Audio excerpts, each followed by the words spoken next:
On April 14th, 2021, President Biden announced the United States would unilaterally withdraw its military forces from Afghanistan. For months before that announcement, the intelligence community and his senior military advisors, including both gentlemen testifying here today, issued dire warnings about the withdrawal's consequences. After the announcement, I, along with other Republican and Democrat members of Congress, urged the president to prepare for the withdrawal and its inevitable fallout. Unfortunately, those warnings were ignored. As the withdrawal date neared, the situation in Afghanistan deteriorated as the Taliban gained significant ground across the country. Yet the Biden administration's failure to plan for their withdrawal threatened the safety and security of U.S. personnel in the country. As a result, in July of 2021, 23 State Department employees in Kabul sent a dissent cable channel to Secretary Blinken warning of their grave concerns for Afghanistan's stability and for their own safety. Yet nothing was done. Instead, our investigation uncovered the White House refused to listen to warnings about the situation on the ground. Disturbingly, we have uncovered that State Department leadership prohibited its employees from even uttering the word NEO, shorthand for emergency evacuation, until as late as August of 2021. Too little, too late.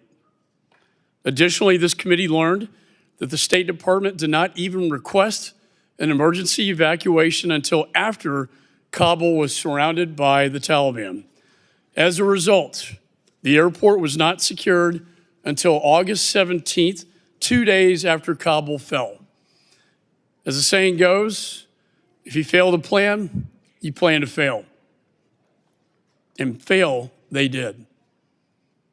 The next 2 weeks created international outrage and humiliation for the United States. People all over the world watched as babies were flung over barbed wire fence by mothers without hope. Desperate Afghans fell to their deaths from airplanes, and hordes of people surrounded the airport as they tried to flee for their lives. The damage to our reputation and our credibility, the United States' credibility around the world, that damage will last for generations. Our service members were forced to watch as American citizens and Afghan allies were beaten and murdered outside the gates of the airport. These brave Americans were told to stand by as terrorists brutalized innocent civilians. And then on the morning of August 26, we watched in horror as reports of a terrorist attack at Abbey Gate flooded the news. 13 U.S. service members were murdered, with dozens more injured. 170 Afghans were killed, with countless injured as well.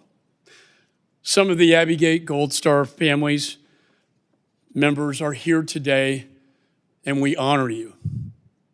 We honor your sacrifice here today. To the families here today and to the American people, I say, I will not rest until I get to the bottom of this tragedy.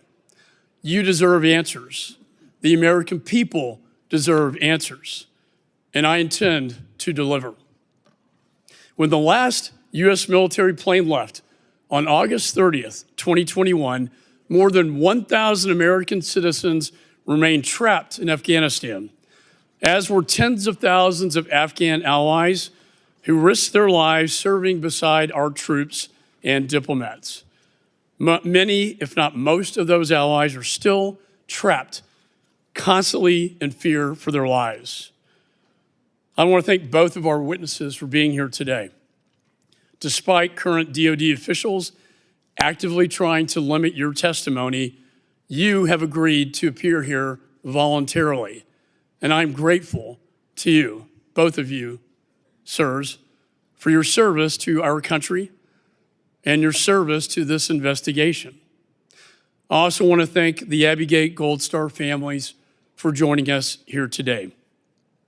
And while the President has never publicly stated the names of your children, I will here today.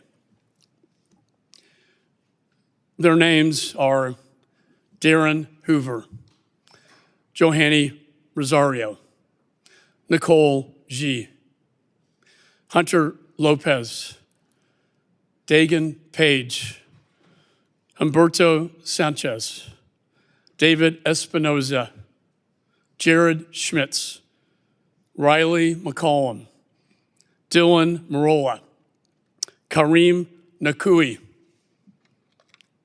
Maxton Soviak, and Ryan Noss. Those are the names of the fallen. May God bless them.